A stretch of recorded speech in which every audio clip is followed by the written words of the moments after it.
Gold, trusted gold buyers. మీరు తాకట్టు పెట్టిన బంగారాన్ని విడిపించి ఈ రోజు ఉన్న మార్కెట్ ధరకు కొనబడను. తెలంగాణ ఉద్యమకారులకు మాటిచ్చారు, సర్కార్ను నిలదీస్తా అన్నారు, కానీ సార్ సైలెంట్ అయ్యారు అంటున్నారు.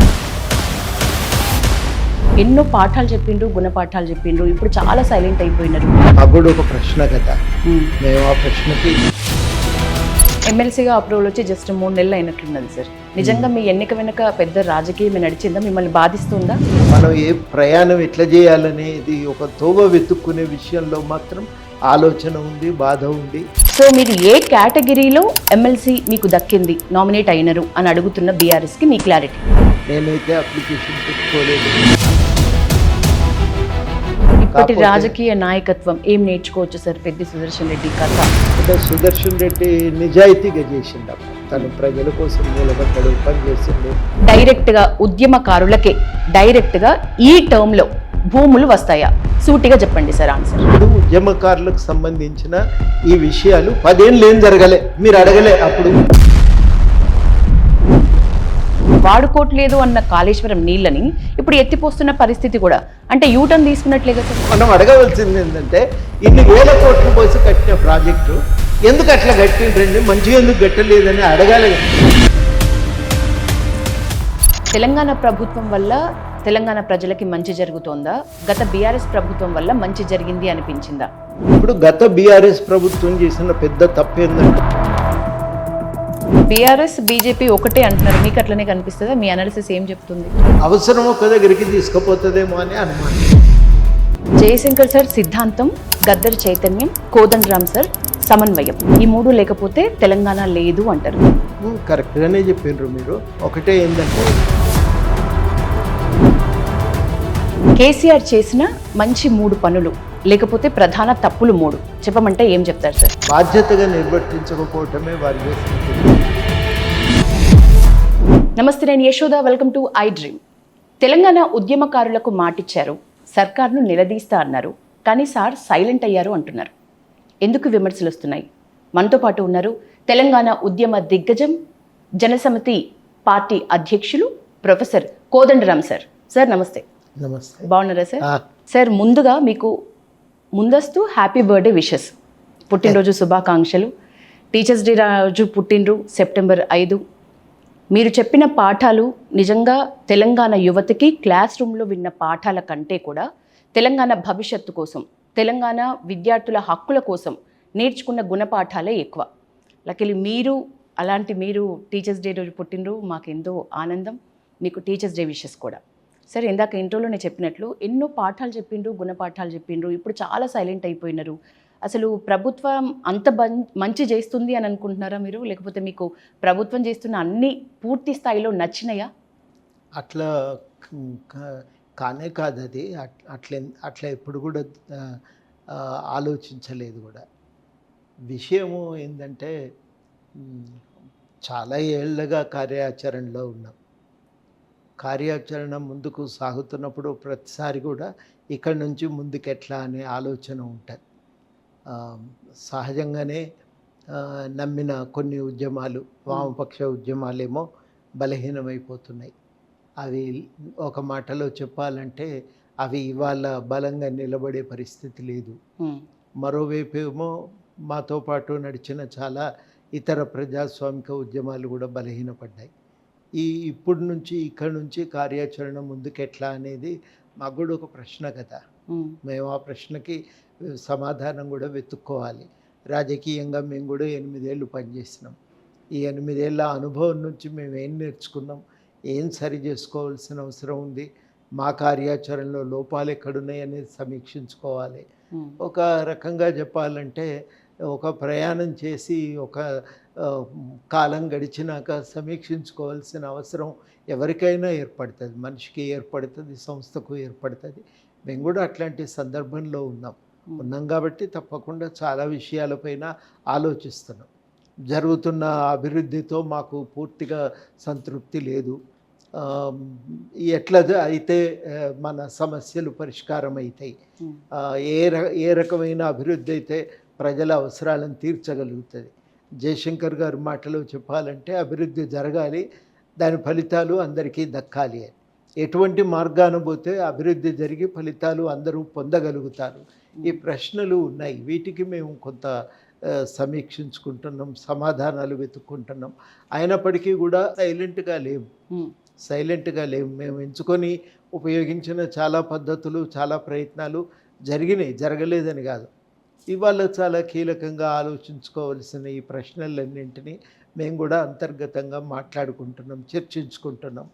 కొత్త ఉద్యమాలు వస్తున్నాయి, వాటి నుంచి నేర్చుకోవలసిన విషయాలు, అది నేపాల్లో కానీ, శ్రీలంకలో కానీ, మొన్న కాక్రోచ్ జనతా పార్టీ ఆధ్వర్యంలో జరిగిన ఉద్యమాలు కానీ, వీటన్నింటి నుంచి మనం ఏం నేర్చుకోవచ్చు, వాటి నుంచి ఏం నేర్చుకుంటే మనకు లాభం జరుగుతుంది అని ఒక రకంగా చెప్పాలంటే ఒక సంధికాలానికి చేరుకున్నాం. ఈ సంధికాలం నుంచి ముందుకు తొవ్వ వెతుక్కోవటానికి చాలా జాగ్రత్తగా బేరీజ్ వేసుకొని అడుగులు వేసుకోవాల్సిన అవసరం ఉంది. ఇప్పటి వరకు వచ్చిన ఉద్యమాల నుంచి చాలా విషయాలే తెలుసుకున్నాం, చాలా అనుభవాలు కలిగినాయి, చాలా అర్థమైనవి. వాటన్నింటినీ ఉపయోగించుకుంటూ భవిష్యత్తుకు ఒక దారి వెతుక్కోవలసిన ఒక సందర్భం, ఒక క్రాస్ రోడ్స్లో నిలబడి ఉన్నాం. ఆ క్రాస్ రోడ్స్లో నిలబడి ఉన్నాం కాబట్టి ఎప్పుడు కూడా ఒక స్పష్టత ఉన్నప్పుడు ఎంత ధైర్యంగా ఒక అడుగేస్తామో అట్లా అడుగు వేయలేని స్థితి మాకు. ఆలోచించుకుంటున్నాం, తప్పకుండా ఏమీ ఆగిపోలేదు, ప్రయాణం నడుస్తూనే ఉంది. కానీ ప్రశ్నలు కూడా వెతుక్కోవాల్సిన అవసరం కూడా ఉంది. ఆ రెండింటిని దృష్టిలో పెట్టుకొనే పనిచేస్తున్నాం. ఇప్పటికి ప్రయాణం అయితే ఆగలే. అనేక సమస్యలు మా దృష్టికి వచ్చినవి మేము లేవనెత్తుతున్నాం. గతంలో లేని వెసులుబాటు ఇప్పుడున్నది ఏంటంటే ప్రభుత్వం దాకా అధికారులకు కానీ మంత్రులకు కానీ చెప్పవచ్చు. చెప్తే వాళ్ళు వింటున్నారు, సరే మేము ఆలోచిస్తామంటున్నారు. అంటున్నప్పుడు మేము కొంత ఓపిక బట్టి పరిష్కారం కోసం ఎదురు చూడవలసి ఉంటుంది. అది కూడా ఒక కారణం మేము కొంత ఆగటానికి. కనుక ఇవన్నీ కారణాలు ఉన్నాయి. ఈ కారణాలు ఇంతవరకు మేము బయట చెప్పలేదు. మొట్టమొదటిసారి మీ దగ్గర ఇవన్నీ వివరిస్తాం. సార్, వింటుంటే అనిపిస్తుంది ఎంతో అనుభవజ్ఞులు మీరు.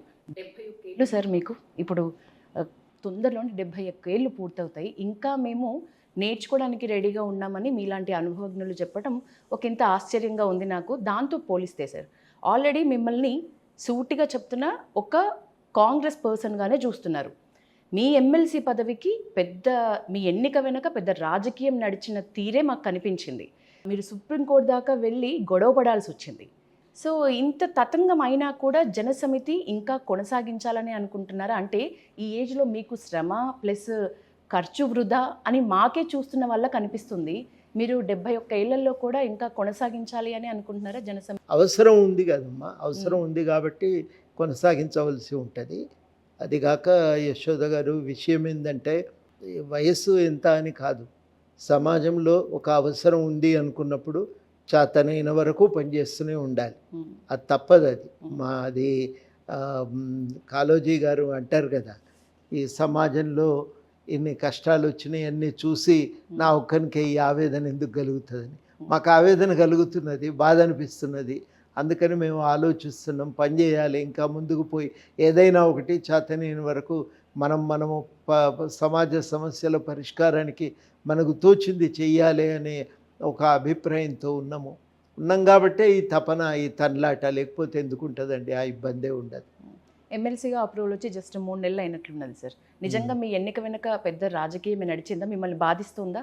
బాధ అంటే ఇక అంతే. మేము ఎంచుకున్న మార్గంలో ఏది మాకు సులభంగా రాదనేదే నాకు అర్థమైంది. రాదు కాబట్టి బాధ లేదు. ఇవి పదవులు వస్తాయి పోతాయి, అవి మామూలు విషయము, దాని గురించి అంత బాధ లేదు. కానీ ఇప్పుడు ఈ సమాజాన్ని బాగు చేయటానికి మనం ప్రయాణం ఎట్లా చేయాలనేది ఒక తోవ వెతుక్కునే విషయంలో మాత్రం ఆలోచన ఉంది, బాధ ఉంది. అది తప్పకుండా ఒక పరిష్కారం అవుతుందనే విశ్వాసంతోనైతే ఉన్నాం ప్రస్తుతానికి. కానీ ఒక ఆలోచన చేయవలసిన అవసరం కూడా సీరియస్గానే ఒక కార్యాచరణను సమీక్షించుకొని ముందుకు తోవ వెతుక్కోవాల్సిన అవసరం ఉందని అయితే గట్టిగా నమ్ముతున్నాం. సార్, సైన్స్, సామాజిక సేవ, కళలు ఈ రంగాల్లో అనుభవం ఉన్న వాళ్ళకి ఎమ్మెల్సీ ఇస్తారు.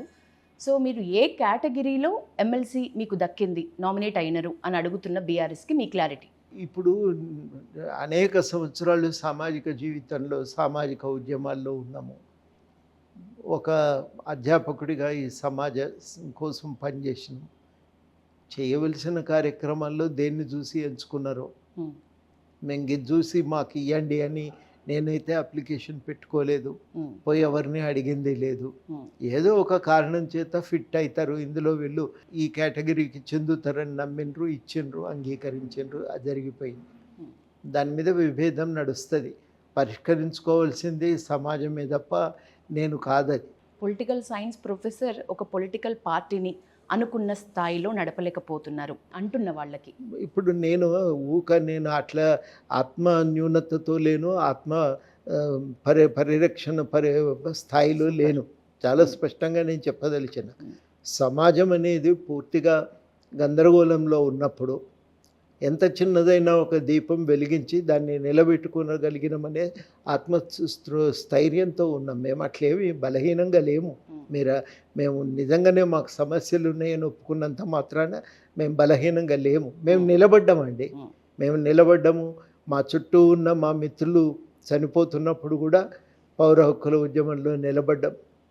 తెలంగాణ సమైక్యవాదం బలంగా ఉండి తెలంగాణ అంటే నేను నవ్వుతున్న రోజుల్లో కూడా మేము నిలబడ్డాం. తెలంగాణ రాష్ట్ర సాధన ఉద్యమం కోసం చాలా బలమైన శక్తులు అడ్డం పడ్డప్పుడు కూడా తెలంగాణ సమాజాన్ని ఒక్కటి చేసి రాష్ట్రాన్ని సాధించుకున్నాం. మేమంత బలహీనులం కాదు, మీరు అనుకుంటున్నంతగా మేము బలహీన స్థితిలో లేము. మేము తప్పకుండా చాలా ఒక అనుభవంతోనే ఇక్కడి దాకా వచ్చి నిలబడ్డాం. ఇవాళ మాకున్న సమస్య ఏంటంటే ఈ గందరగోళ వాతావరణంలో ఒకవైపేమో కేంద్ర ప్రభుత్వం నిరంకుశంగా తన చేతిలో ఉన్న అధికారాన్ని ఉపయోగించి మొత్తానికి అన్ని పార్టీలను బలహీనపరిచి తాను ఒక్కదాన్ని నిలబడాలనే ప్రయత్నం చేస్తున్నది. ఇంకోవైపు ఎన్నికలు కలుషితమైపోయి విపరీతంగా డబ్బుతో మయమైపోయిన సందర్భం, విపరీతంగా ఈ రాజకీయాలు ఈ రకంగా పతనమైపోయినటువంటి సందర్భాన ఒక విలువలకు నిలబడి ఉండటం మామూలు విషయం కాదు. మేము నిలబడి ఉన్నాం. మేము ఎందుకు బలహీనంగా ఉన్నాం అనుకుంటామండి? లేము. కానీ ఈ చుట్టూ ఉన్నటువంటి వాతావరణంలో మమ్మల్ని మేము ఇంకా బలోపేతం చేసుకోవటానికి ఏం చేయాలనే ఒక ప్రశ్న అయితే మాకు నిరంతరం ఎదురవుతూనే ఉన్నది. తెలంగాణ ఉద్యమం టైంలో మీరు ఒక్క పిలుపు ఇస్తే సకల జనుల సమ్మె అయినా సాగరహారమైనా సార్, ఆ ఇన్సిడెంట్స్ నాకు ఇప్పటికీ గుర్తున్నాయి. నేను ఒక ఛానల్లో న్యూస్ రీడర్ని, చూస్తేనే గూస్ బంప్స్ వచ్చిన పరిస్థితి. ఇంకా అందులో పాల్గొన్న నిరుద్యోగులు, మా ఉద్యోగాలు మా నియామకాలు మాకు వస్తాయన్న నిరుద్యోగులు, మీరు ఒక్క పిలుపుతో వచ్చిన వాళ్ళే ఇప్పుడు సూటిగా మిమ్మల్ని నిలదీస్తున్నారు. 60 ఏళ్ళ 70 ఏళ్ళ ఈ జీవితంలో మీరు సుప్రీంకోర్టుకు వెళ్ళి ఎమ్మెల్సీ కాగలుగుతున్నారు, కానీ 30 ఏళ్ళు దాటిన అప్పుడు 20-25 అంటే ఇప్పుడు 35 వరకు ఉన్న విద్యార్థులందరూ కూడా ఈ ఏజ్లో మేము ఉద్యోగులం కాలేకపోతున్నాము అని నిలదీస్తున్నారు. వాళ్ళకి ఏమని చెప్తారు? ఏమైనా హామీ ఇవ్వగలరా? ఏదో ఒకటి చెప్పవలసిన అవసరం ఉందని మొట్టమొదట గుర్తించింది మేమే కదా. మేమే గుర్తించాం. మేము తెలంగాణ జేఏసీగా, తెలంగాణ విద్యావంతుల వేదికగా మొట్టమొదట ఈ సమస్య ఒక తీవ్రమైన సమస్య. ఇట్లాంటి ఒక సమస్య వల్లనే తెలంగాణ రాష్ట్ర ఏర్పాటు సాధ్యమైంది. కానీ ఆ సమస్య అనేది పరిష్కారం కావాల్సిన అవసరం ఉంది అని, అసలు నిరుద్యోగ సమస్య ఏంది, ఎందుకుంది, కారణం ఏంది, అసలు ఇది సమస్య ఎదుర్కొంటున్న వాళ్ళు ఎవరు, ఏ సమాజము ఈ సమస్యను ఎదుర్కొంటుంది అని మొట్టమొదట చర్చలో పెట్టింది మేమే. విద్యావంతుల వేదిక తరఫున తాజ్మహల్ హోటల్ నారాయణగూడలో అక్కడ హాల్ కిరాయికి తీసుకున్నాం. జేబులో పైసలు లేవు. అక్కడ ఇక్కడ తల ఓ పైస సమీకరించుకొని అతి కష్టం మీద మేము మీటింగ్ పెట్టి దానికి అనేక మంది నిపుణులను పిలిచినాం. ఇంజనీరింగ్ కాలేజీల్లో అపారమైన అనుభవం ఉన్న అధ్యాపకులను పిలిచినాం. ట్రైనింగ్ సెంటర్స్లో పనిచేసిన వాళ్ళని పిలిచినాం. కంపెనీలు నడిపే వాళ్ళని పిలిచినాం. విదేశాల్లో పనిచేసుకుంటున్న వాళ్ళను పిలిచినాం. వాళ్ళందరినీ పిలిచి వాళ్ళతో మాట్లాడించినాం. ఎట్లా సాధ్యమవుతుంది, పరిష్కారం కుదురుతుందా అని. పరిష్కారం కుదురుతుంది అన్నప్పుడు వాళ్ళు రకరకాల అభిప్రాయాలు చెప్పినారు. అది ఒక కనువిప్పు కలిగించింది. మొట్టమొదటిసారి తలుపులు తెరిచింది. ఈ సమస్యను అర్థం చేసుకోవటానికి అనేక కోణాలను ఆవిష్కరించింది ఆ సమావేశం. ఆ సమావేశంతో ఆగకుండా మేము ఇంకా లెక్కలు తీసినాం. 30% మంది యూత్ సమాజంలో, ఈ 30% సమాజాన్ని మనం నిర్లక్ష్యం చేస్తే, ఉపాధి చూపించలేకపోతే ఈ సమాజం పూర్తిగా అడుగంటిపోతుంది. సంక్షోభంలోకి పడిపోతుంది, అది మంచిది కాదు అని కేశవరావు జాదవ్ గారు మాతో నూక చెప్పేది. పట్టపగలు యువకులు 30 ఏళ్ల పిల్లలు లుంగీలు చుట్టుకొని టౌన్లో గ్రామంలో కూర్చున్నారు అంటే అరిష్టం వచ్చినట్టే ఆ సమాజానికి. అట్లాంటి పరిస్థితి ఎందుకు వచ్చింది అనేది మేము అధ్యయనం చేసి దానికి సంబంధించిన విషయాలను వెలుగులోకి తెచ్చినాం, దానికి పరిష్కార మార్గాలను చూపెట్టినాం, చాలా స్పష్టంగా ప్రకటన చేసినాం. నంబర్ 1, ఉన్న ఖాళీలను క్యాలెండర్ ప్రకారం భర్తీ చేయండి, అది కరెక్ట్ కాదు, మీరు సాగదీయటం మంచిది కాదు అని. 2, మీరు యువతకు నైపుణ్యాభివృద్ధి కోసం కావలసిన ప్రభుత్వ ఆధ్వర్యంలోనే సంస్థలు పెట్టామని మేము పిలుపునిచ్చినాం. 3వది, ఉపాధి కల్పన లక్ష్యంగా మన ఆర్థికాభివృద్ధి విధానాల్లో నిర్ణయం కావాలి. ఇవాళ మేము ఈ 3 కీలకమైన అంశాలు, సరే దీనికి అల్లుకొని సంస్థలను ప్రక్షాళన చేయండి, పరీక్షలు సరిగ్గా నిర్ణయించండి, జరపండి, సక్రమంగా జరపండి, ఇవన్నీ విషయాలను ముందుకు తీసుకొచ్చినాం. ముందుకు తీసుకొచ్చిన తర్వాత దానిపైన మొత్తం సమాచారం, అప్పటి వరకు నిరుద్యోగ సమస్య మీద అధ్యయనాలు లేవు, ఎక్కడ కొద్దిపాటి ఆ సమాచారం దొరికినా సమాచారం అంతా సేకరించినాం. తర్వాత 1918-19 దగ్గర నుంచి నేషనల్ లెవెల్లో లేబర్ ఫోర్సు సర్వేలు ప్రారంభమైనాయి. ఆ లేబర్ ఫోర్స్ సర్వేలను అధ్యయనం చేసి వాస్తవాలు ఏంటి అనేది దానికి సంబంధించిన లెక్కలన్నీ బయటికి తీసుకొచ్చినాం. ఇవన్నీ బయటికి తీసుకొచ్చిన తర్వాత మేము స్పష్టంగా ఒక నిరుద్యోగ విధానం అనేది మనకు ఉండాలి అని గవర్నమెంట్ డిమాండ్ చేసి మేము ఒక ర్యాలీ తీస్తే ర్యాలీకి అనుమతించలేము, మా ఇంటి తలుపులు పలుగొట్టి అరెస్ట్ చేసిండ్రు. అక్కడితో ఆగకుండా మేము ఒక సమావేశం పెట్టాలని నిర్ణయించుకున్నాం. కొలువుల కొట్లాట అని దానికి పేరు పెట్టి మేము ప్రచారం చేసి విస్తృతంగా తెలంగాణ వ్యాప్తంగా ప్రచారం చేసి మేము మీటింగ్ పెట్టినాం. మీటింగ్ పెడితే ఆ మీటింగ్కు ఎవరు అనుమతించిండ్రండి? దానికి ఎవరు అనుమతించలే.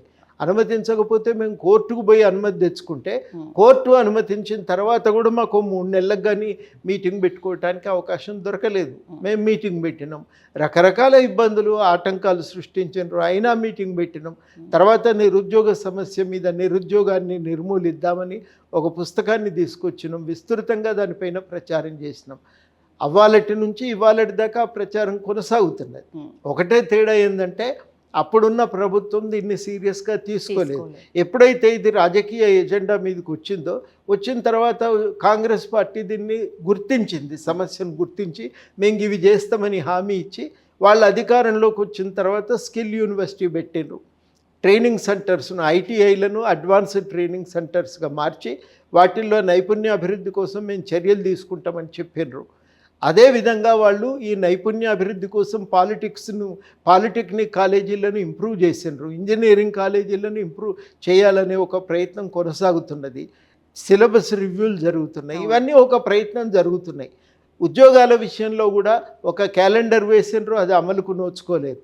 ఇప్పుడు మేము అడుగుతున్నది ఏంటంటే ఒకేసారి ఒక క్యాలెండర్ ప్రకటించకపోయినా మీకున్న ఉద్యోగాల్లో ఎన్ని వేయగలరో అన్నింటి కోసమైనా మీరు ప్రకటించవలసిందే అని చెప్పి మేము గవర్నమెంట్ను అడుగుతున్నాం. ఇప్పటికే ఆ డిమాండ్ ఇంకా గవర్నమెంట్ ముందు ఉంది, అసెంబ్లీలో అడుగుతున్నాం, కౌన్సిల్లో అడుగుతున్నాం. ఈ ప్రశ్నలనేవి మేము వదిలిపెట్టలేదు.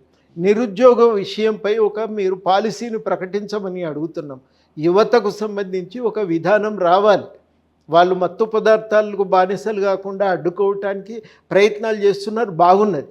కానీ అంతే, అదొకటే కాదు, యువత వికాసం కోసం అభివృద్ధిలో భాగస్వాములను చేయటం కోసం మనం సీరియస్గా ఆలోచించాలని చెప్పి ఒక పుస్తకం రాసి మేము విస్తృతంగా ప్రచారం చేసినామన్నాను కదా.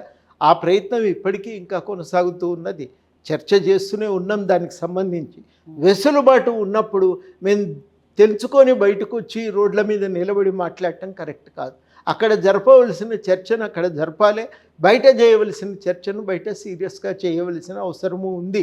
చాలా చర్చ దీనిపైన కొనసాగించడం, చాలా కార్యాచరణ కొనసాగించడం.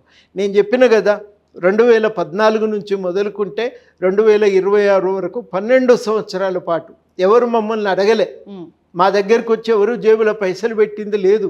మా సొంత పైసలు మేమే సమీకరించుకొని ప్రభుత్వం ఆటంకాలు సృష్టించింది, అరెస్టులు చేసింది, కేసులు పెట్టింది. అయినప్పటికీ కూడా మేము జరగవలసిన అవసరం ఉంది.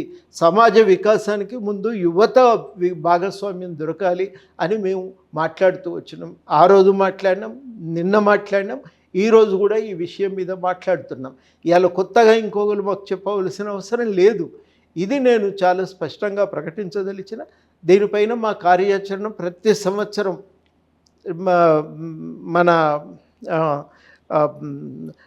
అమరుల యాదిలో మేము యువజన విధానం ప్రకటించాలని చెప్పి మేము సమావేశం పెడుతూనే ఉన్నాం.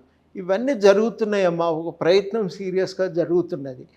ఇది ఇంకా ఉధృతంగా ముందుకు పోవటానికి ఇప్పుడు నేను ఇంతకుముందు మీతో అన్న అనుమానాలన్నీ ఇది ముందుకు తీసుకుపోవటానికి ఏం చేయాలనే విషయం మీదనే మాకు వస్తున్నటువంటి అనుమానాలు. నంబర్ 1, ఆర్థికాభివృద్ధి, ఆర్థిక విధానాలు ఎట్లుండాలి, అది మొట్టమొదట మాకు ఉన్నటువంటి అనుమానం. పూర్తిగా మనం సరళీకరణ తోవలో ఇంతవరకు నడిచిన బాట కరెక్ట్గా లేదు, దాన్ని మార్చుకోవాలి. ఏం చెప్పాలి ఆల్టర్నేటివ్? ఒక్క రోజుతో వచ్చే ఆన్సర్ రాదది. దానికోసం తీవ్రంగా అంతర్మదనం జరుగుతున్నది, చర్చ జరుగుతున్నది. మాకు తెలిసిన సీనియర్ టీచర్లు, కొంతమంది యూనివర్సిటీలో అధ్యాపకులు, సామాజిక కార్యకర్తలు మేము అడిగినప్పుడు వాళ్ళు మాకు కొన్ని విలువైనటువంటి సూచనలు చేసినారు. ఆ సూచనలన్నీ ముందు పెట్టుకొని మేము స్పష్టంగా చెప్తున్నాం, సరళీకరణ నమూనాలను, భారీ ప్రాజెక్టుల పద్ధతులను వదిలిపెట్టండి. మీరు చిన్న కంపెనీలను, మీ మధ్య తరహా పరిశ్రమల మీద చర్యలు తీసుకోండి. వ్యవసాయాన్ని, వ్యవసాయ ఆధారిత కంపెనీల మీద దృష్టి పెట్టండి అని మేము ప్రభుత్వంతో సీరియస్గా ఈ విషయాలపై మాట్లాడుతున్నాం. అవి జరిగినప్పుడు ఉపాధి కల్పన అనేది సాధ్యమవుతుంది. ఇది ఒక వైపు జరగవలసింది. రెండో వైపు ఇట్లాంటి అంశాలను రాజకీయ ఎజెండా మీద నిలపటానికి కావలసిన రాజకీయ కార్యాచరణ, ఆ రాజకీయ కార్యాచరణ గురించి సీరియస్గా ఆలోచన చేయవలసిన అవసరం ఉంది. ఆ రాజకీయ కార్యాచరణ డబ్బులు కుమ్మరించి, తాగుడు పోసి, ఎన్నికలను ఎక్స్పర్ట్ యొక్క ఎన్నిక నిపుణుల సలహాలతోని ఎన్నికలను గెలవటానికి కుట్రలు కుతంత్రాలు జరుగుతున్నప్పుడు రాజకీయాలు ఈ సమస్యల పరిష్కారానికి ఈ సమస్యలన్నీ రాజకీయాల్లో కేంద్ర బిందువు ఎట్లయితే చెప్పండి, ఇది ప్రశ్న. వాటిని రాజకీయాల్లో కేంద్ర బిందువుగా చేయగలగాలి. చేయటానికి మనం ఏం చేయాలి? ఇది మన ముందు ఉన్నటువంటి ఒక కీలకమైన ప్రశ్న. ఈ ప్రశ్నకు మేము అంతర్మదనం జరుగుతుంది, పరిష్కారాలను వెతుక్కుంటున్నాం. సీరియస్గా మా ప్రయత్నం, మేము సీరియస్గా ఉన్నాం. అడగరా అంటే అడుగుతారు. సమాజంలో నిలబడ్డాక అడగకపోతే ముద్దు పెట్టుకుంటారా? ప్రతిసారి అడుగుతారు, సమాజం అడుగుతుంది. తెలంగాణ ఉద్యమం అంతమందిని కదిలిస్తున్నప్పుడు కూడా నిరంతరం ప్రశ్నలు అడగని వాళ్ళు ఉన్నారా? నీకు జీతం ఎక్కడిది? నువ్వు లీవ్ పెట్టినవా? ఏం లీవ్ పెట్టినావు? ఏం పని చేస్తున్నావు? నువ్వు ఇలా కాలేజీకి పోయినావా? ఇవన్నీ అడగలేదా? ఆ రోజు కూడా అడిగినరు, ఆ రోజు కూడా సమాధానం చెప్పినాం. ఇవాళ కూడా సమాధానం చెప్తాం. మేము తప్పుడు తోవలో పోతలేం, స్వార్థము లేదు మాకు. సొంత అవసరాల కోసం మేము రాజకీయాలు చేస్తలేం, సొంత అవసరాల కోసం చేస్తలేం. కాబట్టి ఈ ప్రశ్నలకు సమాధానం చెప్పగలిగేటువంటి ధైర్యం ఉంది. తప్పకుండా ఎదుర్కొంటాం, వాటికి సమాధానం చెప్తాం, మాట్లాడతాం. సార్, ఇప్పుడు అనుభవజ్ఞులు, మీరు ప్రణాళిక చాలా గట్టిగా ఉంది అంటున్నారు. వెసులుబాటు కూడా ఉంది ప్రభుత్వంతో చర్చించడానికైనా, ప్రభుత్వం వరకు ప్రతిదీ తీసుకువెళ్ళటానికైనా ప్రణాళిక. ఇంత వెసులుబాటు ఉన్నప్పుడు నిరుద్యోగుల సంగతి సరే ఒక్క క్షణం పక్కన పెడితే, సార్ ఉద్యమంలో ప్రాణాలు కోల్పోయినారు. ఉద్యమంలో ప్రాణాలు అసూలు బాసిన అమరవీరుల కుటుంబాలు, మొన్న మీరు మీటింగ్ పెట్టినారు. ఉద్యమాల్లో ప్రాణాలు కోల్పోయిన వాళ్ళకి, ముఖ్యంగా ఉద్యమంలో పాల్గొన్న వాళ్ళకి ఎన్నో మనం చేయాల్సి ఉంది. భూముల విషయంలో వాళ్ళు ఎప్పటి నుంచో పోరాడుతున్నారు. అట్లాంటి వాళ్ళకి ఇప్పటివరకు ఎట్లాంటి గట్టి హామీ అయితే లేదు. వాళ్ళకి ఏం చెప్తారు? ఇప్పుడు 10 ఏళ్ళు ఆ గవర్నమెంట్ పట్టించుకోపాయి. మేము ఇంకెక్కడి ఉద్యమకారులు, ఇంకెక్కడి తెలంగాణ, అసలు పేరులో నుంచే తెలంగాణను తీసి పారేశారు. అవునా కాదా? ఇదైతే వాస్తవం.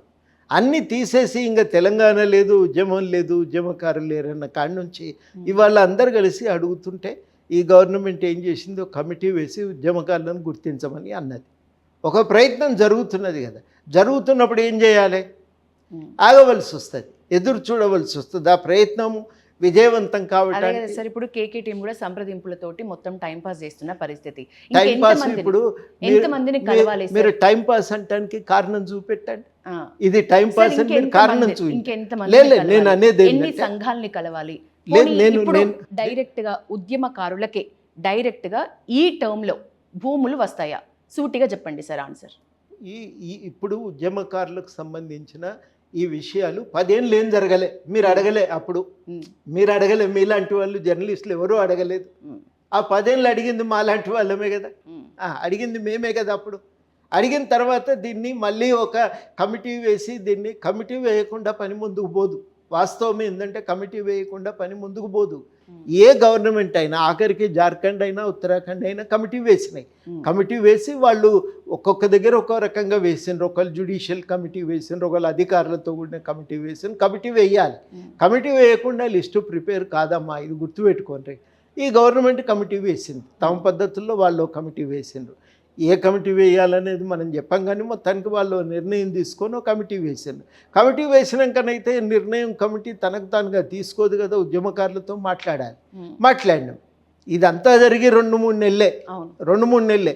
మీరు 2-3 నెలలకే కాలయాపన అంటుండ్రు, 10 ఏళ్ళకి ఏమంటారు అంటున్నా. 10 ఏళ్ళకి ఏమంటారు మీరు? 10 ఏళ్ళు జరిగిన దాన్ని ఏమంటారు? ఇది ప్రశ్న. నిజానికి ఏమవుతుందంటే ఇది ఒక విచిత్రం. చరిత్రలో కూడా జరగని దాన్ని మీరు ప్రశ్నించట్లేదు. ఇంతకాలం ఎందుకు ఈ నిర్లక్ష్యం జరిగింది అనే సమీక్ష కానీ చర్చ కానీ లేదు. ఇప్పుడే ప్రయత్నం మొదలైంది. ఇది కాలయాపన కాకపోతే ఏంది అని ఇప్పుడు మనం అంటున్నాం. 10 ఏళ్ళని ఏమంటాను చెప్పండి? ఇది నేను అనేది ప్రశ్న. ఒక చర్చ ప్రారంభమైనప్పుడు అది విజయవంతం కావడానికి ఏం చేయాలనేదే ప్రధాన ప్రశ్న. విజయవంతం కావాలంటే ముందు ఉద్యమకారులతోనే మాట్లాడి, ఎవరు చెప్తారు చెప్పండి? ఉద్యమకారుని అంటే ఎవరే అంటే ఎవరిని అడగాలి? ఉద్యమకారులనే అడగాలి. ఏం చేస్తే బాగుంటుందనే అభిప్రాయం కూడా ఉద్యమకారులనే అడగాలి. మేముగా ఊహించుకొని రాస్తే అది కరెక్ట్ కాదు. వాళ్ళని అడిగినాం. కొందరు మిగిలినరు, వాళ్ళని కూడా మాట్లాడతాం. మధ్యలో మా మిత్రులు కొందరు లేరు, అవుట్ ఆఫ్ స్టేషన్, కాబట్టి వాళ్ళు వచ్చేదాకా మేము ఆగవలసి వస్తుంది. నిన్న కొందరు ఇవాళ మొత్తానికి వచ్చిండ్రు. రేపటి నుంచో ఎల్లుండి నుంచో మళ్ళీ కలుస్తాం. ఇంకెవరైనా మిగిలిపోయి ఉంటే కొంతమందిని మాట్లాడతాం. దాదాపుగా నా దృష్టిలో కొద్దిమందే ఉన్నారు. అదంతా కూడా జరుగుతుంటుంది. దాంతోపాటుగా ఇప్పుడు అప్లికేషన్ పెట్టుకోవటానికి మేము ఫామ్ తయారు చేసి పెట్టాలి. మా దగ్గర యంత్రాంగం లేదు. ఏ డిపార్ట్మెంట్ ఈ బాధ్యత తీసుకుంటుందో మేము అడగాలి. ఎవరిని అడగాలి? మంత్రులను అడగాలి. అడిగిన తర్వాత నిర్ణయం తీసుకున్నాక అప్పుడు మేము అప్లికేషన్లు తీసుకుంటే ఆ అప్లికేషన్ల తర్వాత ఒక లిస్ట్ అనేది తయారవుతుంది. ఇదేం పెద్ద టైం పడుతుందని నేను అనుకోవటం లేదు, కానీ ఈ టైంలో అయిపోతుందని కూడా ప్రకటించలేదు. అయిపోతుంది మొత్తానికైతే. ఇది సమయం, ఇంతకాలం అయితే సమయం పట్టింది, కానీ ఇప్పుడు పని పట్టాలెక్కింది, నడుస్తున్నది. ఓకే సార్, కాళేశ్వరం నీళ్లు అసలు వాడుకోవట్లేదు, వాడకుండా ఎండబెడుతున్నారు తెలంగాణని అని అంటున్నది బీఆర్ఎస్. మీరేం చెప్తారు? వాడుకోవట్లేదు అన్న కాళేశ్వరం నీళ్ళని ఇప్పుడు ఎత్తిపోస్తున్న పరిస్థితి కూడా, అంటే యూటర్న్ తీసుకున్నట్లేగా సార్ ఇప్పుడు కాంగ్రెస్ ఇప్పుడు 1000 కోట్లు పోసి అట్లెందుకు గట్టిండ్రు అనేది మొదటి ప్రశ్న కదా, అడగాలి కదా. ఆ ప్రశ్న మనం అది అడుగుతలేము. ఆడ నీళ్ళు ఎందుకు వాడతలేము అని అడుగుతున్నాం. మనం అడగవలసింది ఏంటంటే, ఇన్ని 1000 కోట్లు పోసి కట్టిన ప్రాజెక్టు ఎందుకు అట్లా గట్టిండ్రండి, మంచిగా ఎందుకు గట్టలేదని అడగాలి కదా మొట్టమొదట. మీరు మంచిగా గట్టి ఉంటే ఇవాళ ఈ సమస్య తలెత్తేది కాదు. నంబర్ 2, ఇవాళ వాడాలి. ఎట్లా వాడాలి చెప్పండి? కాళేశ్వరం అయితే గేట్ దించరాదు, మీకు తెలుస్తుంది. 11వ పిల్లరు కూలింది, 10వ నంబర్ది కూడా దాని ప్రభావంతో మిగతా 2 పిల్లర్లు గేట్లు కూడా దానివల్ల ప్రభావితమైనాయి. ఇప్పుడు గేట్లు దించలేము, ఆడ నీళ్ళు ఆపలేము. కాసేపు వచ్చిన వరద బాగానే ఉంది కాబట్టి నదుల నుంచే తోడుకుందాం అనుకుందాం కాసేపు, కానీ మిగతా 2 గేట్లు ముయ్యాలి. గేట్లు ముయ్యటానికి వీల్లేదు అని చెప్పి నేషనల్ డ్యామ్ సేఫ్టీ అథారిటీ వాళ్ళు ఆదేశాలు జారీ చేసినారు. వాళ్ళు ఆదేశాలు జారీ చేసినాక రిస్క్ తీసుకో అని గవర్నమెంట్ను మనం అంటున్నారు చాలామంది నిపుణులు. నేను అడిగిన, రిస్క్ తీసుకోగలరా సార్ అని.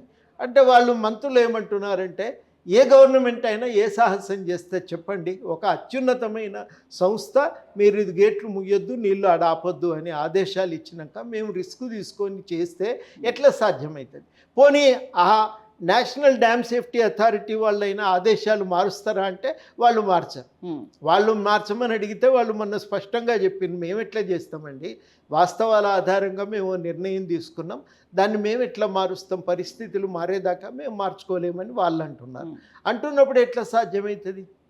తప్పకుండా ఒక వాస్తవం ఏంటంటే అందరం అంగీకరించవలసింది, ఏమన్నా నీళ్లుంటే అవి ప్రాణహితల్నే ఉంటాయి. ఆ ప్రాణహిత నీళ్లు సరిగ్గా వాడుకోవటానికి ఒక ప్రయత్నం అయితే జరగాలి.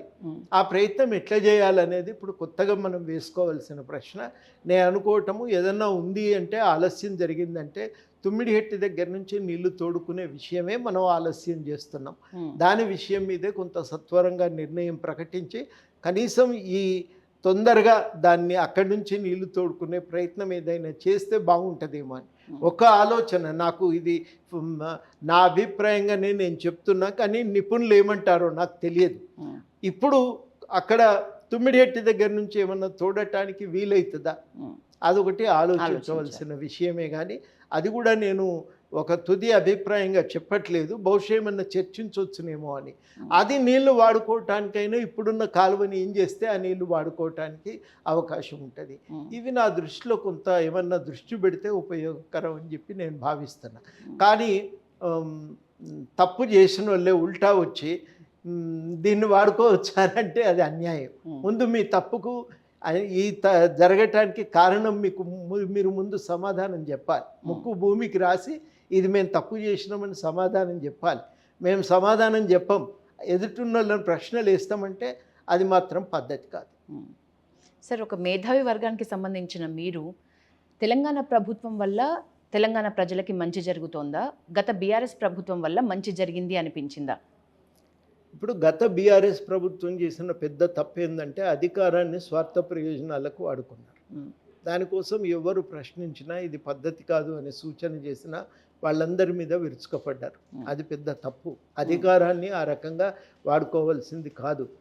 సమస్త ప్రజల యొక్క పోరాటాల వల్ల వచ్చిన రాష్ట్రంలో అధికారాన్ని సమస్త ప్రజలు కలిసి ఉపయోగించుకోవటానికి ప్రయత్నం, సమస్త ప్రజల ప్రయోజనాల కోసం ఉపయోగించటం అనేది పద్ధతి.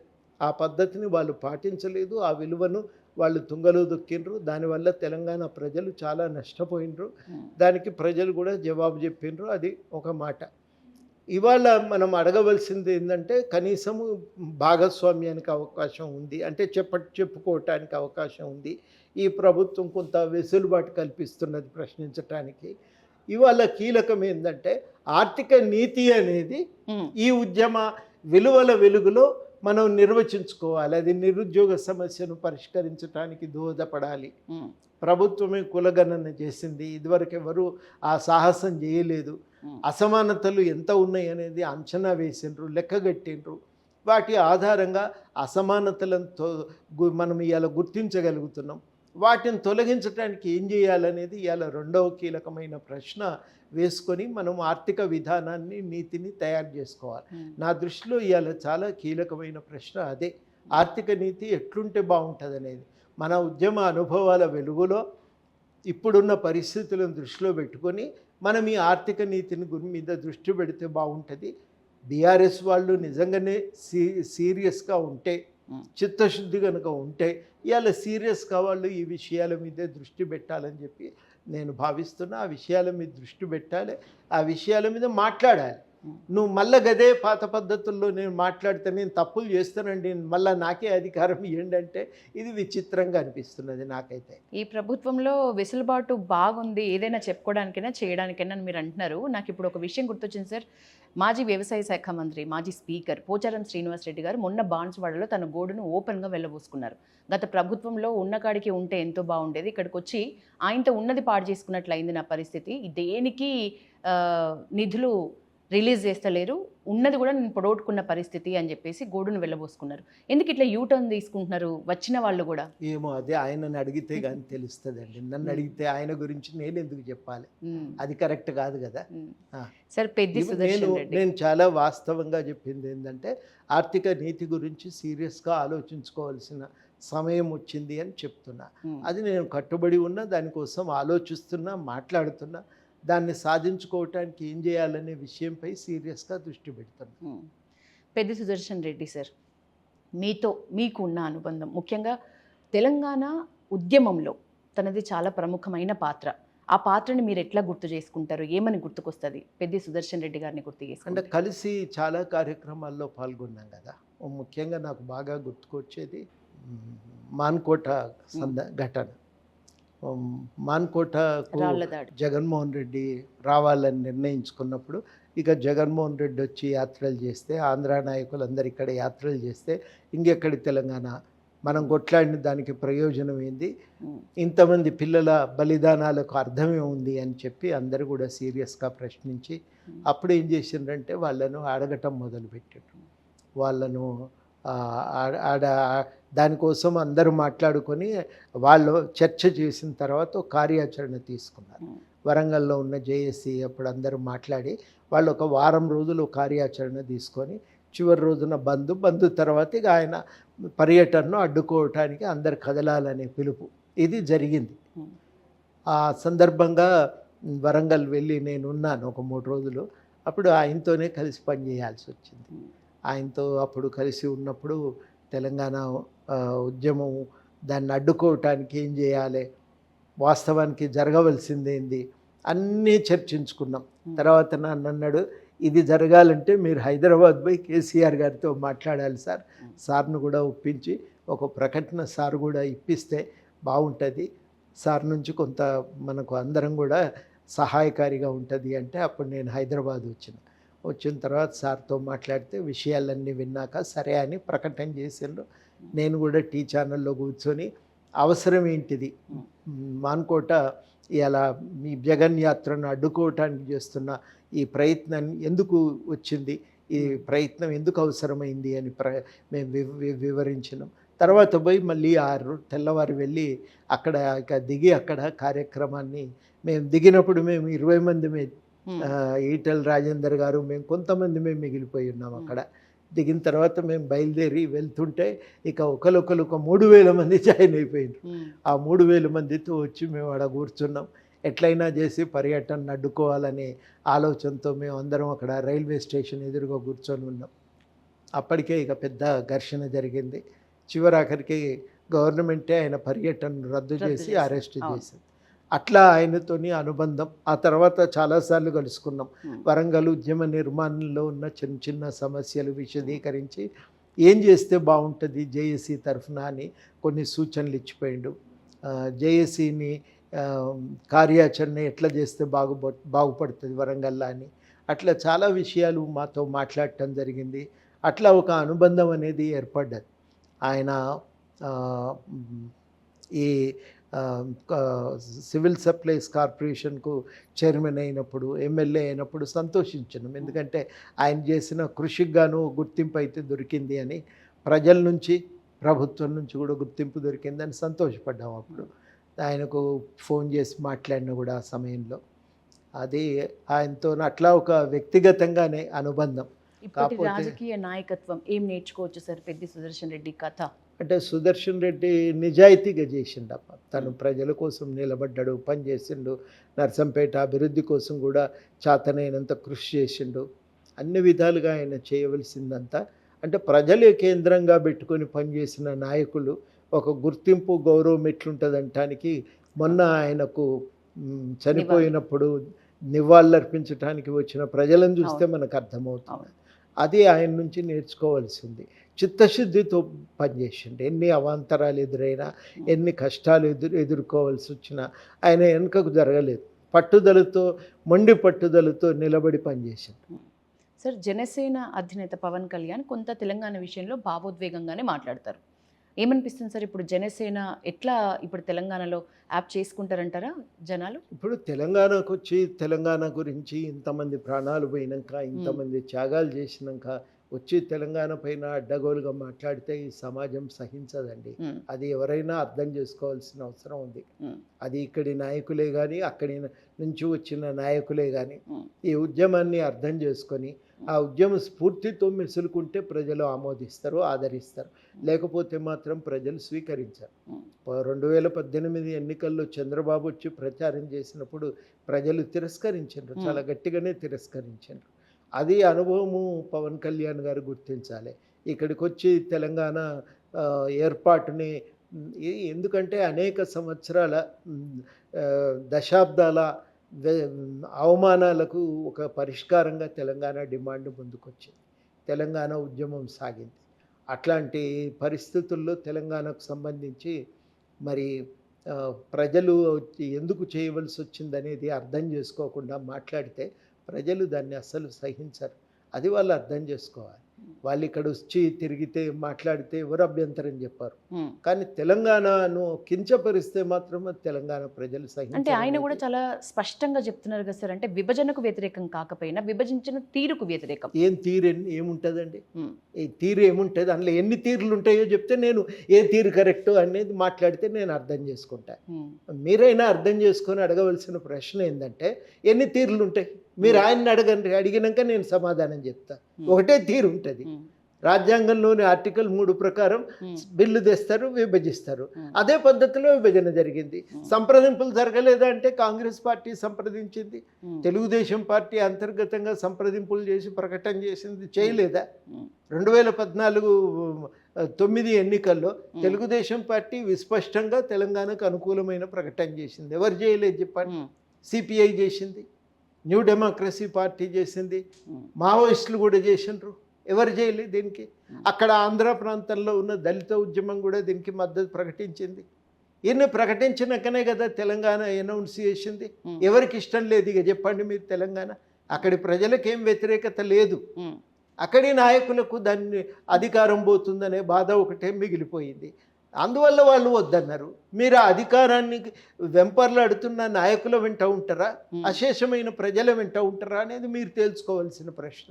అది తెలంగాణ సమాజం ముందు ఆ అనుమానాలు ఏమి లేవు. ఒకటే తీరు ఉంటుంది, ఆ తీరులోనే చట్టం అయింది. దానికి బీజేపీ మద్దతు ఇచ్చింది, సిపిఐ ఇచ్చింది, కాంగ్రెస్ ఇచ్చింది, ఇంకా చాలా పార్టీలు కూడా ఆ రోజు తెలంగాణకు మద్దతునిచ్చింది. బీఎస్పీ కూడా ఇచ్చింది మద్దతు, ఇయ్యలేదా? సార్ బీఆర్ఎస్ బీజేపీ ఒకటే అంటున్నారు, మీకు అట్లనే కనిపిస్తుందా? మీ అనాలిసిస్ ఏం చెప్తుంది? అవసరం ఒక దగ్గరికి తీసుకుపోతుందేమో అనే అనుమానం. అవసరం ఒక దగ్గర తీసుకెళ్తుంది అనుమానమా? అదే అవుతుంది అంటారా సార్? ఏమవుతుంది అనేది మనం ముందు చూస్తాం. సార్ ఒక్క చిన్న ర్యాపిడ్ ఫైర్, నాకు ఒక్క మాటలో సమాధానం చెప్పండి కొన్ని క్వశ్చన్స్కి. సార్ జయశంకర్ సార్ సిద్ధాంతం, గద్దర్ చైతన్యం, కోదండరామ్ సార్ సమన్వయం, ఈ 3 లేకపోతే తెలంగాణ లేదు అంటారు. మీకేమనిపిస్తుంది సార్? ఎప్పుడైనా వెనక్కి తిరిగి వెళ్ళి ఆలోచించుకుంటే నిజమే అనిపిస్తుందా? ఇంకేమైనా యాడ్ చేయాల్సింది ఉందా? నేను కరెక్ట్గానే చెప్పినారు మీరు. ఒకటే ఏంటంటే ఇక్కడి రాజకీయ నాయకత్వం తోడ్పాటు కూడా ఉంది. కేసీఆర్ చేసిన మంచి 3 పనులు లేకపోతే ప్రధాన తప్పులు 3 చెప్పమంటే ఏం చెప్తారు సార్? అధికారం అనేది ఎప్పుడు కూడా సొంత ఆస్తి కాదది. అధికారం అనేది ప్రజల అమానత్. అది ప్రజల వాళ్ళు నలుగురి సంక్షేమం కోసం, ప్రజల సమిష్టి సంక్షేమం కోసం ఇచ్చింది. ఆ ఇచ్చిన అధికారాన్ని బాధ్యతగా నిర్వర్తించకపోవటమే వారు చేసిన పెద్ద తప్పుదం. ఆ తప్పిదం ముందు ఇంకా ఇవి మంచులు లెక్కబెట్టే అవకాశం కూడా లేదు. ఇవి ప్రధాన తప్పులు. మంచి ఏం చేయలేదా సార్? ఇక దాన్ని ఇంత పెద్ద తప్పు ముందు మిగతా మంచి ఏం జరిగినా అవి కనబడవిగా అంటున్నారు. వచ్చేది బీజేపీ ప్రభుత్వం అంటున్నారు, మీరేమంటారు? ఆ నిర్మాణం కానీ ఆ చారిత్రక సందర్భం కానీ కాదండి, దాటిపోయింది. అది దాటిపోయిందంటారా? రేవంత్ రెడ్డి తెలంగాణకి అవసరమా, కాంగ్రెస్కి అవసరమా? అది ఒక సందర్భంలో కాంగ్రెస్కు అవసరం, దాంట్లో ఇంకా అనుమానం లేదు. తెలంగాణ ఒక సమయంలో ఇది అవసరమని భావించింది కాబట్టి గెలిపించింది. కేసీఆర్ ఉద్యమ నాయకుడా లేకపోతే రాజకీయ వ్యూహకర్తనా? ప్రధానంగా రాజకీయ వ్యూహకర్త. ఉద్యమకారులు హక్కులు దక్కించుకోవటానికి ఇంకెంత సమయం పడుతుంది? నేను అనుకోవటము దగ్గరికి వచ్చింది అనుకుంటున్నాను. పెద్ది సుదర్శన్ రెడ్డి ఒక్క మాటలో డిఫైన్ చేయమంటే ఏం చెప్తారు? ఈ కాలానికి ఉండవలసిన మంచి నాయకుడు. వచ్చే ఎన్నికల్లో కాంగ్రెస్కి వచ్చే సీట్లు మీ అంచనా? ఇది చాలా తొందరపాటు అవుతుంది. ఇంకా ఎన్నికలకు సంబంధించిన ఏ చర్చకైనా ఇది సమయం కాదు. పోనీ మీ అంచనా ప్రకారం తెలంగాణలో తదుపరి ప్రభుత్వం? ఇప్పటికైతే కాంగ్రెస్కు అవకాశం ఉంది, కానీ ఇది చాలా తొందరపాటు నిర్ణయం అవుతుంది. మళ్ళీ ఉద్యమించాల్సి వస్తే కోదండరామ్ సార్ ఫస్ట్ ఎవరిని కలుస్తారు? ప్రజల్ని. కోదండరామ్ సార్ రిటైర్మెంట్ ఎప్పుడు అని అడిగే వాళ్ళకి ఆన్సర్, సామాజిక జీవితంలో ఉండే వాళ్ళకు రిటైర్మెంట్ ఉండదు, మరణమే రిటైర్మెంట్. సార్ ఇప్పుడు మీరు ఒక 5 సిస్టర్స్ ఒక బ్రదర్తో కలిసి పెరిగిన వాళ్ళు, మీ చిన్ననాటి జ్ఞాపకాల్లోకి వెళ్తే మీరు మొదట ఉన్న పరిస్థితికి ఇప్పుడున్న పరిస్థితికి మీకు ఇచ్చుకునే డెఫినేషన్ అంటే ఏం చెప్తారు? చాలా మార్పు జరిగింది కదా. అంటే ఆ కుటుంబం నుంచి నేర్చుకున్న సమిష్టి తత్వం కానీ విలువలు కానీ మేమేం కోల్పోలేదు. కానీ సమాజాన్ని చూసే పద్ధతి మారిపోయింది, మంచికే మారింది. అది మంచికే మారింది. మంచికే మారింది. సార్ మీ మొత్తం బయోగ్రఫీ వెనక్కి తిరిగి చూసుకుంటే ఎప్పుడైనా ఒక్క విషయంలో ఇది చేయాల్సింది కాదు, లేకపోతే ఇక్కడ నేను కలవాల్సింది కాదు, ఇక్కడ నేను నా మీద వేసుకోవాల్సింది కాదు అనే ఏదైనా రిగ్రెట్ ఉందా మీకు? అట్లా ఏం లేదండి. ఇంకా కొన్ని సందర్భాల్లో ఇంకా కొంచెం క్రియాశీలకంగా చేసి ఉండాల్సింది అనిపిస్తుంది, ముఖ్యంగా పౌర హక్కుల సంఘంలో. కానీ అప్పుడు పరిస్థితులు అట్లా ఉండే, పిల్లలు చిన్నవాళ్ళు, అప్పుడే ఉద్యోగం కొత్తది, వాటి నడుమ మేము ఇంకంతకంటే ఎక్కువ సమయం ఇవ్వలేకపోయినాం. సార్ విభిన్న రంగాల్లో విభిన్న కోణాల్లో క్వైట్ ఆపోజిట్ సంస్థల్లో పనిచేసిన అనుభవం మీది, ఏది అత్యంత సంతృప్తినిచ్చింది సార్ ఇప్పటివరకు మీకు? ఏదైనా ఈ 3 గొప్ప అనుభవాలే అండి. పౌర హక్కుల సంఘము, విద్యావంతుల వేదిక, అదేవిధంగా జేఏసీ, 3 కూడా గొప్ప అనుభవాలు. కోదండరామ్ సార్ ప్రొఫెసర్గా ప్లస్ రాజకీయ నాయకుడిగా ఇప్పుడు ఎమ్మెల్సీగా ఇది చేసిండ్రు అని ఒక గొప్ప పేరు రావాలంటే మీరు ఎందులో కోరుకుంటారు, ఏ విషయంలో కోరుకుంటారు? ఏమో సమాజంకి ఇది అవసరం అన్నప్పుడల్లా చేసినాం. ఇందులో ఏం పేరు రావాలనేది ఎప్పుడు ఆలోచించలేదు, అందుకని ఆలోచనే లేదు. అది విద్యాశాఖ మంత్రి కోదండరామ్ అనే హెడ్లైన్ ఈ మధ్య వింటున్నాం సార్, మీరు కోరుకుంటున్నారా లేకపోతే ప్రభుత్వం ఇస్తా అంటుందా? రెండూ కాదు. రెండు కాదు. ఒకవేళ ఇస్తే మీరు చేయగలరు కదా సార్, ఇస్తే మీకు సంతృప్తే కదా సార్? కానీ దాని మీద ఊహాగానాలు చర్చలు అనవసరం. ఓకే, ఆకునూరు మురళి ఒక ఐఏఎస్ ఆఫీసర్ స్థాయి ఒకప్పటి, కానీ ఏదైతే ప్రభుత్వం ముందు ఒక ప్రపోజల్ ఎడ్యుకేషన్ పరంగా పెట్టినరో దాని మీద మీ అభిప్రాయం? చాలా మంచి ప్రయత్నం చేసిండండి. ఆయనకు ప్రజలంటే అపారమైన ప్రేమ, ముఖ్యంగా అణగారిన వర్గాలంటే. ఆ అణగారిన వర్గాలందరికీ నాణ్యమైన విద్య అందించాలనే తపన, దానికోసం ఆయన ఎంత చేయన్నో అంత చేసిండు. ఆ ప్రపోజల్ మీకు ఎట్లాంటి విమర్శలు? నాకు చిన్నవి ఎక్కడైనా కానీ ఒకళ్ళు ఇక్కడ ఒత్తిడి పెడతారు, ఒకళ్ళు పదం అక్కడ మారుస్తారు, అవి చిన్న చిన్న విషయాలు. అవి తప్ప మిగతావి ఆ టీచర్ల జీతాలకు సంబంధించిన ఒక విషయం మీద అట్లాంటివి తప్ప, అది కూడా ఆయన ఇది మార్చాలి అని తగ్గించాలి అని అనలేదు. అవసరమైతే కొత్తగా తీసుకోవాల్సి వస్తే, నీకు ఆర్థిక భారం అనిపిస్తే అనే అగర్మగర్ షరతులు పెట్టి చెప్పిండు ఆ మాట. దాన్ని తప్పగాని మిగతా అవి కూడా అంత అభ్యంతరం చెప్పవలసిన విషయం ఏం కాదు. కాకపోతే జీతాలు తగ్గించకూడదు అని అడుగుతూనే మిగతా రిపోర్ట్ మాత్రం బాగా రాసిండని నేను నమ్ముతున్నాను. ఎందుకు సార్ మరి ఉపాధ్యాయ అందరూ సార్ చాలా ఎక్కువ శాతంలో విమర్శిస్తున్న వాళ్ళే ఎక్కువ? అంటే మొత్తం అన్నంలో ఒక మెతుకు చూస్తే ఉడికిందా లేదా తెలుస్తుంది అంటారు, కానీ రిపోర్ట్ అట్లా కాదమ్మా. ఒక పాయింట్ మాత్రమే ఆధారపడి రిపోర్ట్ మీద నిర్ణయం చేయటం కరెక్ట్ కాదు, అది కొంత అన్యాయం అవుతుంది. సార్ లాస్ట్ క్వశ్చన్, మీ ప్రజెంట్ కార్యాచరణ ఎట్లా ఉంది, వెళ్తున్నారు? ఇప్పుడు నేను చెప్పిన కొన్ని అనుమానాలు సంశయాలు ఉన్నాయి, వాటిని దాటం తప్పకుండా.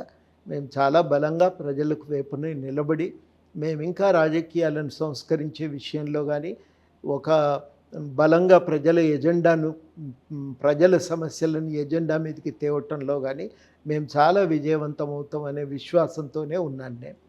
థ్యాంక్ యూ సార్, మీ విలువైన సమయాన్ని ఈరోజు నాకు ఇచ్చారు. Thank you.